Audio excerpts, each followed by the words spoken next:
Just so we understand that the Oregon saw is a low maintenance chainsaw because it's electric, especially let's say compared to a steel like the steel MS310. These types of saws you would expect to be have maintenance issues. It's a good quality saw. They're professionals use them. Real loggers will use that type of saw. A lot of country homeowners will have one. The issue with these things is that you also have a lot of effort. For every day of work, you've got at least a half hour of service on a saw like this. And of course, you're going to want to keep extra chains around. There is no self-sharpening type of thing here, so it's normal to have extra saws around. You know, Oregon chains, pretty common in the Pacific Northwest. Pretty much everybody uses them. Whether you're a pro or whether you're the Home Depot crowd, that's what you're going to use. So maintenance on a saw is, I consider, part of the workload, and that it has to be whenever you're doing any kind of equipment intensive work. On the electric saws, maintenance is definitely not as intensive. We still have to oil it. We still have an oiler, so you're still going to have sawdust and oil and stuff in here. You still got to kind of clean it off before you put the chain back on. The adjustment, of course, done with a conventional screwdriver right here. The other thing we run into is if you get into brushy stuff, it's going to skip a chain. And the more powerful the saw, the more likely it is to skip a chain.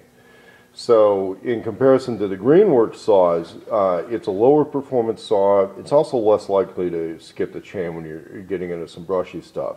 I've reached a conclusion. I really don't want to do super brushy stuff with this saw, as it'll skip this chain. The other thing, because it's relatively high performance, is a good hard sprocket here. If you find a chain doesn't really want to get back on, it's not just a matter of using the power sharp, you know, your little low maintenance sharpening bar to sharpen a chain.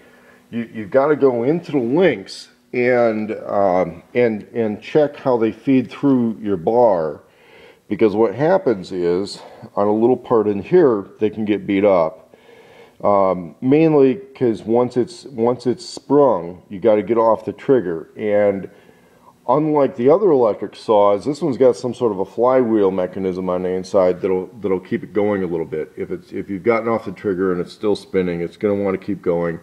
And that sprocket can beat up the chain at the back ends of these links. So what I've had to do on a few of these is just go through with a little grinder wheel.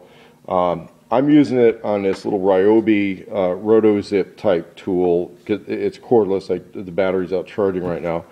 You have to go through the back and figure out which ones aren't wanting to feed through the bar. And those are the ones that need, you know, and if it's dragging at all or if it's rubbing, those are the ones that need a little touch with the grinder. You'll see this one link on here with some diamond stuff on there. The purpose of this link is to keep the sharpening bar straight.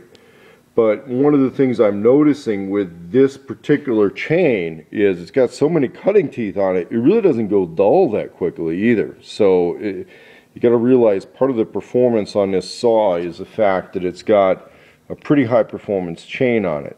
And you see how the fronts of these links right here are a little rounded? That's where they're supposed to be. So if you see any parts where that wear pattern looks off and it's a little beat and it doesn't want to go in there really easy, then you got to re-round that. And that's basically where the little sprocket had chewed on these for a couple of revolutions before this saw shut down.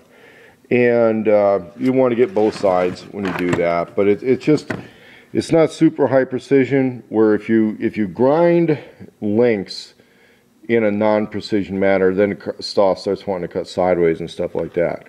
But you go through like this one here, I might touch up a little bit. These I might touch up a little bit. That's to keep your bar from wearing out prematurely. Even though I am oiling this and I'm using real bar oil, we went over that in another video. But the thing is that you don't want to get too casual about not checking things over and cleaning things out on the maintenance standpoint, because this saw is one where you can just keep changing batteries and adding oil and just going and going and not realize, hey, I went a while without doing maintenance. But on this one, because we had that little stoppage from the chain skipping, I'm taking it apart, dealing with this part, and I would say I've put real use into this saw, and it's pretty good. I'm going to talk more in a final evaluation about this, especially compared to the Greenwork saw, so that people can make an intelligent decision on this. And the Oregon saws tend to cost the same no matter where you buy them, so we're going to discuss that a little bit in the final review. Whether you'd want to buy them at a local dealer if possible, in case you want to get some maintenance from the local dealer. Although there's several online sources you can buy these things from too. But I'm finding that it's a pretty good saw, and I am probably going to end up buying one of these. This one's been loaned to me. It was in pretty new condition when it was loaned to me. Now it's going to be, relatively used, but we're going to do a very good, solid, genuine evaluation on it here too.